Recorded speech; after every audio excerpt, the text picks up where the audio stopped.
Hello students, ఇక్కడ మనకు question అడిగే ఛాన్స్ ఉంది. అదేంటంటే ఫీల్డ్ లైన్స్ ఎక్కడైనా ఇంటర్సెక్ట్ అవుతాయా అని చెప్పి, అంటే ఖండించుకుంటాయా అని చెప్పి తెలుగులో అయితే, రైట్.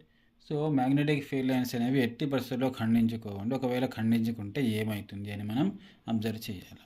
సో ఇక్కడ మ్యాగ్నెటిక్ ఫీల్డ్కి ప్రతి చోట ఒక డైరెక్షన్ ఉంటుంది. మీరు ఇక్కడ దీన్ని అబ్జర్వ్ చేసుకున్నారనుకోండి, ఈ ఫీల్డ్ లైన్ వచ్చేసి ఇలా వెళ్తుంది, ఇది వచ్చేసి ఇటు వస్తుంది, రైట్.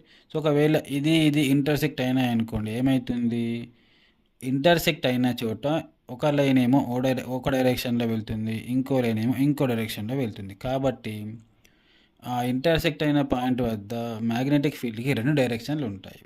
కానీ ప్రాక్టికల్గా ఏం ప్రూవ్ అయిందంటే మ్యాగ్నెటిక్ ఫీల్డ్కి ఏ పాయింట్ వద్ద కూడా రెండు డైరెక్షన్లు ఉండవు, కేవలం ఒకే ఒక పాయింట్ డైరెక్షన్ ఉంటుంది. కాబట్టి మ్యాగ్నెటిక్ ఫీల్డ్ లైన్స్ అనేవి ఎట్టి పరిస్థితుల్లో ఇంటర్సెక్ట్ కావు.